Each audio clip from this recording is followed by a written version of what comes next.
Greetings and welcome to In Depth. I'm Dike Rostant. Now, this guest, I'm so happy to have the opportunity to speak with him. Born on July 7th, 1941, Emrold Anthony Philip, more popularly known and beloved as the People's Calypsonian. I can't just say that he's mine, but Brother Valentino joins us and we're here for it.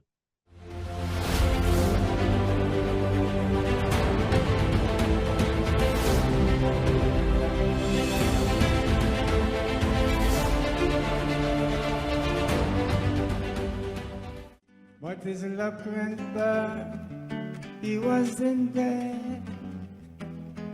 Poor Smokey couldn't buy a cigarette. Expensive clothes he had to get undressed, because playing master him was a definite must. Smokey joke at good times, purple velvet and shining brass. He ride through town on a golden throne,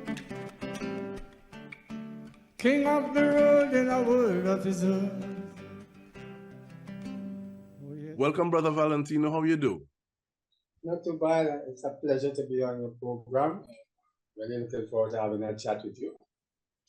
The pleasure is all mine. But even before we go forward in the conversation, I want to make that time for you to speak about, I guess, your relationship with Dr. Leroy Callis. You were fortunately able to see him 2 weeks before he transitioned. And apart from just that relationship, the decision that both of y'all took in terms of deciding to follow Rastafari and literally make dread music. So talk to us a little bit about that, please. Yes, well, we first met in 68 or so, and Kitsch Calypso Review. The church used to be on Richmond Street at the time, years gone by. And we developed a nice relationship, but when I really got closely attached to him is the year after when we sang Martin Luther King. I tell myself, this brother is a serious brother, I like the wavelength he's on, And I got a serious vibes when I realized that the effect that the Kaiso had, on the public, being a social commentary and not be suggested, double entendre or something, was so more effective than hearing one of those songs to me. And I really started to pay attention to the mood, that Stalin was taking the Kaiso on.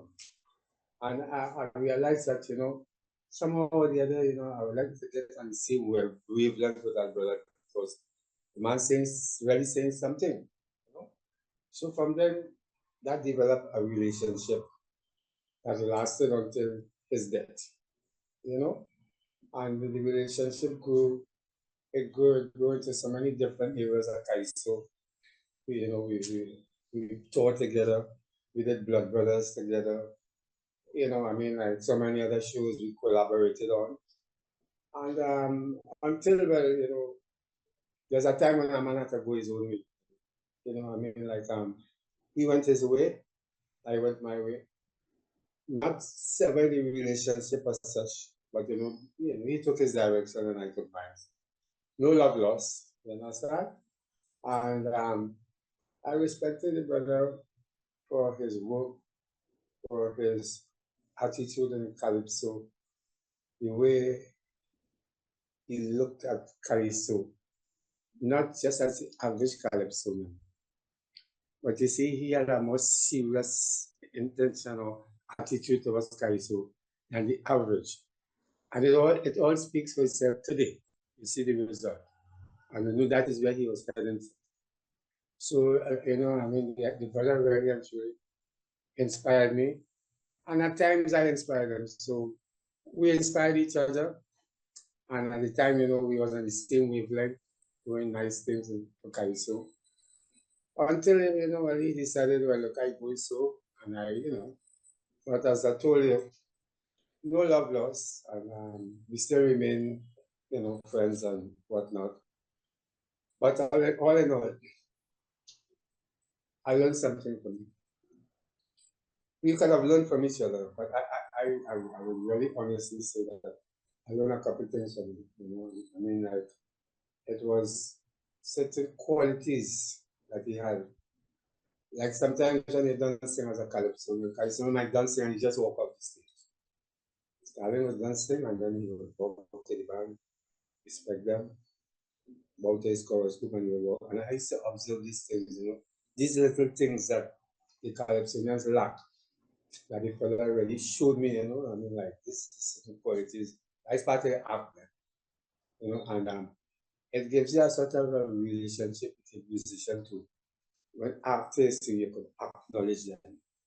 It develops a nice space between you and them, and they always try to give you the best, you know, on stage. So all these little things, you know, little things, little tricks in the trade, you know. But little things add up to big things, huh? But so Yes. far, I hear you speaking, and you talk about vibes, you talk about intention, you talk about inspiration, wavelength, and so many of these kind of energies that come to mind when someone listens to your music, even though you were speaking about someone else. What is it that you try to do when you craft or you are trying to share a song, an offering on stage with an audience? Well, at first, you know, you have to give it a serious thought. You have to focus. But by the way, you mean in performing or in actually composing a song? Both, thank you, because I take them, some people look at them as separate, some people look at them as the same thing, because somebody might be writing a song saying, this is what I want to get when I'm performing this song. Somebody might be saying something a little different. What do you say? Well, you see, sometimes first thing you got to get that picture in your mind. You know, like the artist paints something, but he sees what he's painting before he paints it.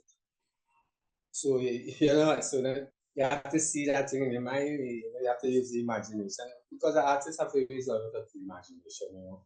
The true artist, to paint a nice, clear picture, you have to use the imagination, see what you're doing, get the picture before you even start to paint it. And like me, you know, I will get my imagination, my thoughts, words together, the mood, because it depends on the mood you get. The lyrics will come from there. If you're in a carnival mood and you're jumped up mood and you know what coming behind it. If you're in a serious mood, you concentrate and you know exactly what to say, because the inspiration brings about the lyrics. Once you get the inspiration, it will bring about the lyrics. And then the lyrics now, sometimes you get the lyrics before the melody, sometimes you get the melody before the lyrics. The melody too could determine what you're going to say about it, because if you're in a carnival mood, the melody look good. If you're in a serious mood, so the different topics is different moods. So I put myself in all these different sort of moods before I say something. And then when you get in the mood, automatically you know what to say. But if a man vex, you know, if a man vex, you know coming from man in a nice mood. You understand? So Calypso is moods, and then your mood will bring about your music, you know, and then the music will bring about the lyrics, and then you take it on the stage. You understand? And you present it to your audience. That is what that is what I was building. That is what I was creating. I'm glad this is me. This is what I come up with. All that is in your mind, because you can't tell nobody about it. When you're writing a song, it's you and you alone. So you have to see all these things, come up with all these sort of different decisions, and then you go on stage and you present it to the audience. Not like the fellow who might write something for a man and he's go and sing that. That's a big difference. You know? So that is me, and that is how I construct my work. That is how I deal with myself, my music.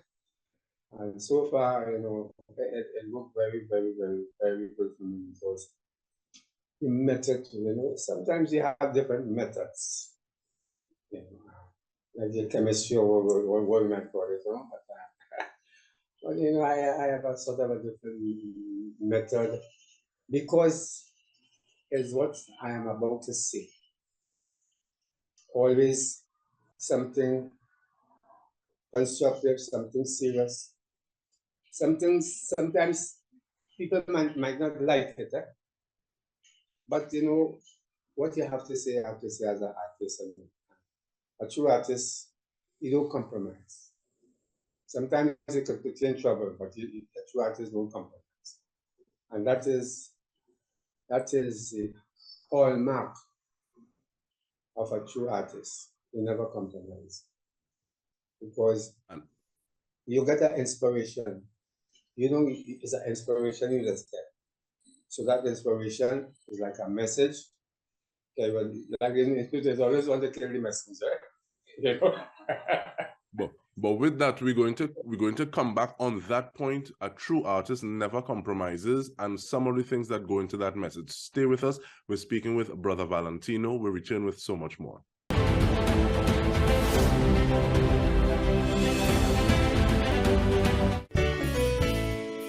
You remind me a lot of the vultures flying in your private jets and helicopters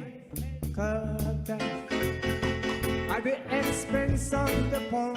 You built your castle after using us. You're giving us the hassle.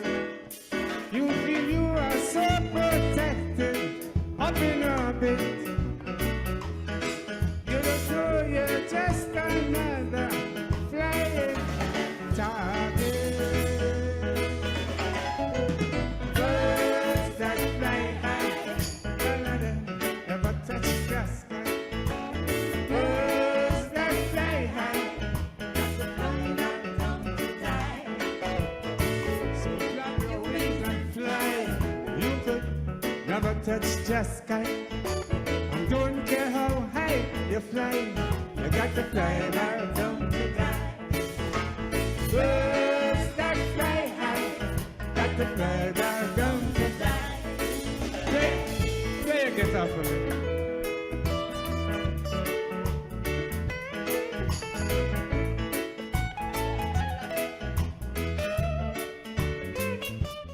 Welcome back. We are speaking with Brother Valentino. You would have just heard one of my favorite songs from him, Birds That Fly High.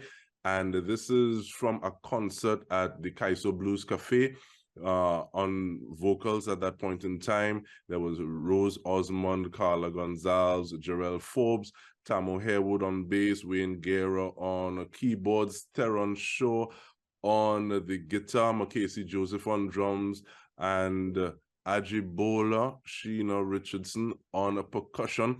And you just spoke about a true artist never compromising, Brother Valentino. And there may be a message. Sometimes they want to kill the messenger for the message, but the way that you were kind of able to step aside, because I think many times people sing in a calypso, they kind of front and center, they can be the subject of the calypso, but you pulled aside and said, I deliver in this message, just like you said. And what you try to do, your best intention, your best efforts, there are things that you will never reach. So it's also a call to spirituality. But take me through that. I'm being a little greedy in this conversation. Take me through the inspiration and the crafting of that song specifically. Thank you. Birds that fly high.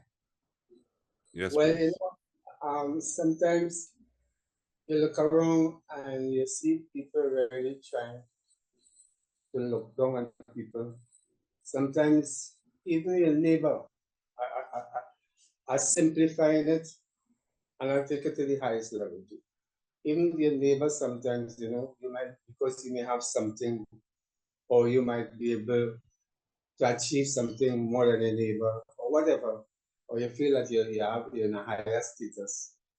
You know, you have a tendency to look down on him and attitude to it, you know. Taking it to the highest level now is the same intentions these people have. It's just in a bigger way, you know. And at the end of the day, when you're going, you leave nothing. You understand? Don't care how high and mighty you feel it might be. We all have to end up in the same place, you know. So don't care what you feel you are or who you feel you are. At the end of the day, all of us become equal. You know. So don't care how high you fly and you feel when you know you're doing it. At the end of the day, all of us, rich or everybody, at the end up same way, 6 feet deep with nothing to go with. You understand? So I really, I really cannot see the way people act because they have authority. They might have more than you, they might have wealth.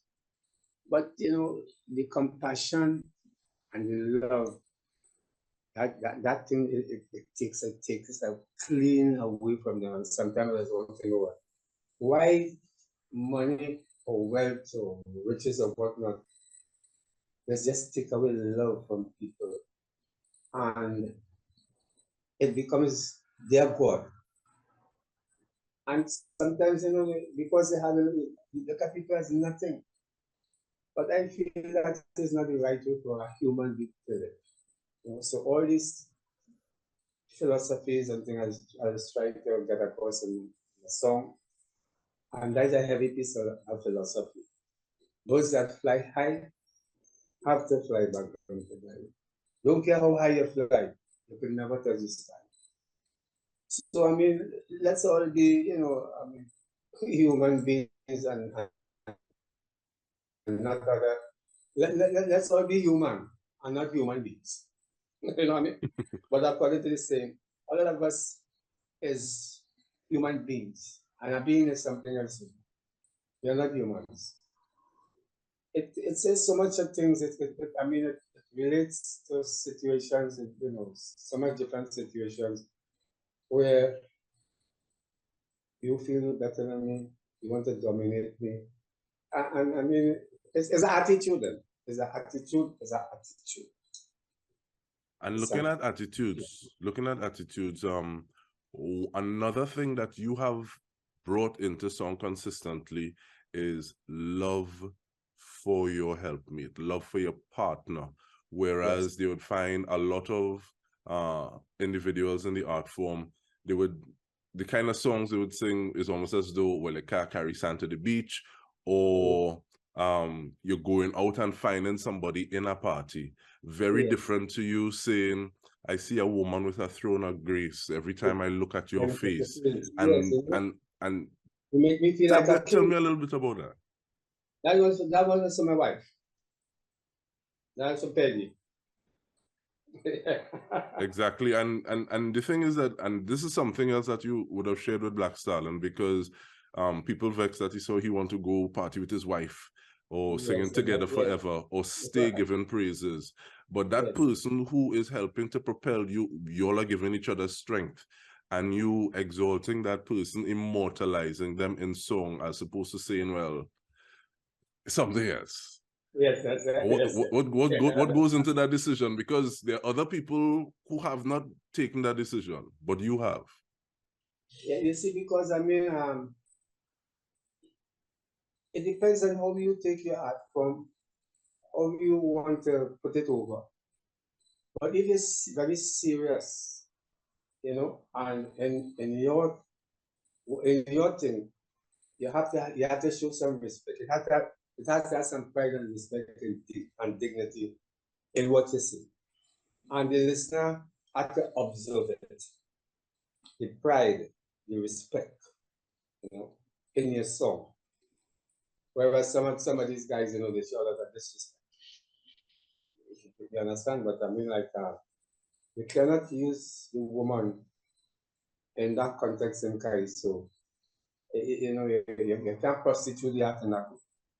Using the woman all the time as a means of, let me say, hustling and making money. Because when you sing these songs, you expect it. Is money you're working for?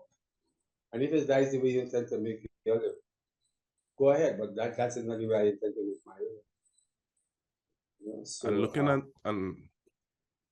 And looking at that way of going about and traveling your journey for yourself, as opposed to saying, okay, well, this is what everybody else doing.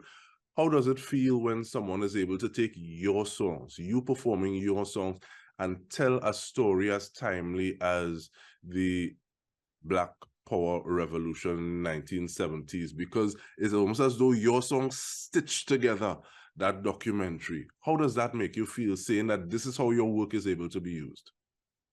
I'm feeling very proud. You know why too?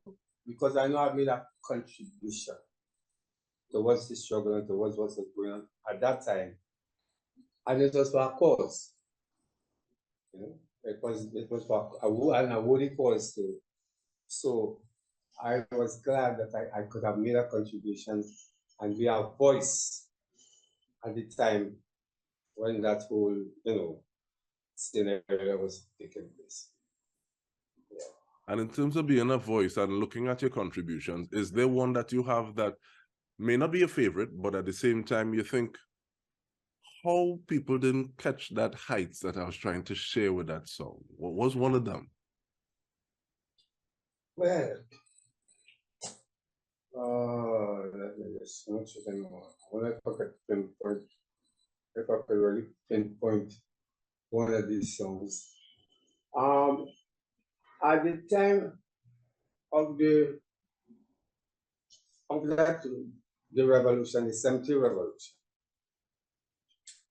when Dr. Williams came out and made a speech on the television, and then, he made a speech and he said, they're talking about Black Power, but I is Black Power. He tried to counteract the whole issue and sort of put himself in the place of that. Well, he ain't Black Power, man, I is Black Power. So I listened to the speech and I said, well, I just think this is very important. And that is one of the issues that I really commented very strongly on. When all the other Calypsonians would even dare to think about challenging what he said, I challenged it. And I came up with no revolution. And I tried to show him certain forms where, look, this was happening to us. We was going through this. And this is even why that happened. And we was, going through a kind of struggle that our back was almost against the wall. So we really had no choice to do what we had to do because we had no other choice. I mean, and at the time too, we had no choice. We had no choice. But Calypsonians dare not stand up on stage, dare not write anything to contradict that or to make a statement like I did. And I always, would always say that that is one of the boldest, how to put it.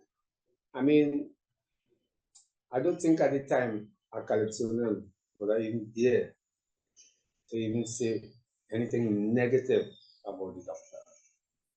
But it wasn't negative I was talking on behalf of people, represent the people, saying what they couldn't say for themselves. They had to have a voice. I mean, all of that, up to this day, I mean, like, what is with me, but, I won't get into that. But if I had to do it again, I'd do it all over. And you see, no revolution, yes, that is one of the clearest and one of the clearest explanation I could give you to the question. And we thank you for that. Thank you for taking time. And I'm just happy to just kind of rock back and listen to you speak. But this is the conversation, the time for the conversation that we have, and not compromising on your art, being that messenger in spite, because choices come with consequences one way or the other. And yes, we're going to end with you, a strident call, Stay Up Zimbabwe. So we want to thank you so much, Brother Valentino, for what you have done and the time you have shared with us. And on behalf of the entire TTT News team, I'm Dike Rostant. This has been In Depth with me. Thank you so much for joining us.